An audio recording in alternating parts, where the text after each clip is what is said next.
This album is dedicated to everybody that's been going through. I hope you've enjoyed this record.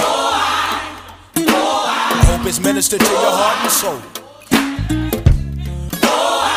Please continue to keep us in your prayers. And we'll be praying for your family too. I just got one more thing I want to leave with you. If you're going through something, family.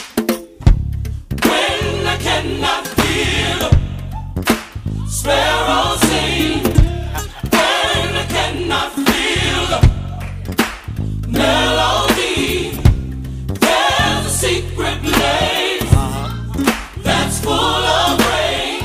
Yes, sir. There's a blessing in the storm. Yes, it is. Help me sing it. There's a blessing in the storm. Some of y'all wouldn't pray if you didn't go through something. And when you go through something, that's where you meet Jesus. Can I get a witness Un in it? témoignage touchant, And listen, if you're really sick in your des mind, moments and feeling tragiques. it up, listen. mais aussi comment trouver la paix. Voici le fond du message du psaume 3. Se sublimer, se transcender dans l'art et la musique, malgré les blessures du cœur, se taire devant les hommes, arrêter de se justifier avec des alibis bidons et ne parler qu'à Dieu pour qu'il calme ton cœur agité. C'est ici toute la science du psaume 3. Commande à toutes. Ça fait déjà un bon moment que nous marchons dans ce grand désert et nous manquons franchement de vivre. Ce pèlerinage est long et les présents de ce pays sont mortels, mais nous te resterons toujours fidèles. Vous l'avez certainement remarqué, le psaume 3 contient 3 fois le mot pause. Et dans le texte hébreu, c'est là. Et ce mot, et les traducteurs français tels que Second, Darby et les autres, n'ont jamais réussi à retranscrire le sens exact de ce mot. Certains pensent que la pause, c'est là, était un temps de silence musical qui permettait de passer à un autre couplet.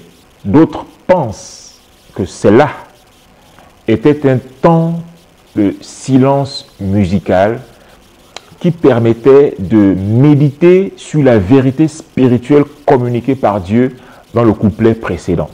D'autres pensent que le cela était simplement un intermède musical qui permettait soit la prière, soit un moment de réflexion personnelle, soit un temps de transcendance prophétique ou d'élévation dans les hautes sphères spirituelles. Ainsi, dans son storytelling, David insère 3 pauses, 3 cela, pour nous faire réfléchir avec lui sur les révélations du psaume 3. 3 enseignent sur la puissance de l'intermède musical pour une concentration, une contemplation profonde des vérités de la parole de Dieu.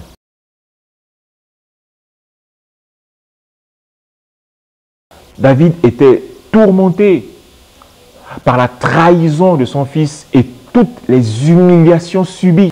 Et au lieu de réunir ses amis et la délégation qui l'accompagnait pour leur déverser ses frustrations et sa version des faits, il va nous donner un conseil spirituel puissant. Ce conseil, il est emprunté du psaume 4 au verset 4, en nous disant « Dans la tempête et dans les incompréhensions, parlez à Dieu en vos cœurs, sur votre lit, puis taisez-vous. » C'est là. Ceci est un message puissant pour tous les chrétiens, et plus particulièrement les chantres, experts en déversement de leur frustration sur les réseaux sociaux. Et même lorsqu'ils ont été pris en flagrant délit de péché comme David, au lieu de se taire comme lui, ils inondent la toile de leur version tronquée des faits, des faux trucs. Et ceci à longueur de journée et même parfois plusieurs années après. Mais David, père des chantres, te dit stop, pause, parle à Dieu sur ton lit, puis tais-toi, pause, c'est là.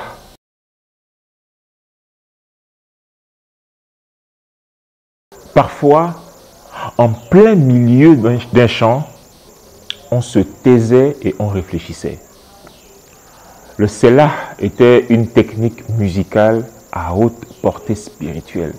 Une technique de l'esprit pour t'arrêter alors que tu étais peut-être déjà emporté par la musique. Il te disait, réfléchis un peu aux paroles.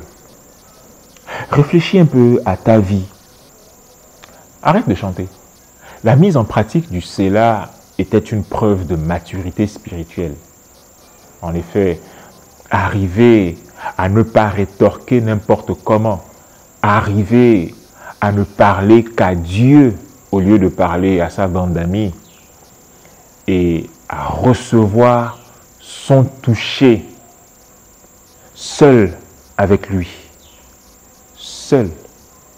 Le Selah, une touche musicale, mais aussi le Selah, la marque des chrétiens matures et spirituels. Pour aujourd'hui, on s'est dit beaucoup de choses. Prends le temps de faire ton Selah.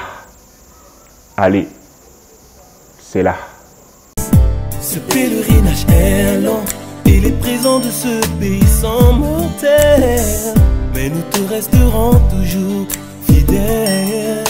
Et ici je vis difficilement, là où je me rattraperai certainement. Non, je ne lâcherai pas, je tiendrai bon. Oh, oh, oh. Là le roi essuiera les larmes de nos yeux. À jamais nous serons heureux.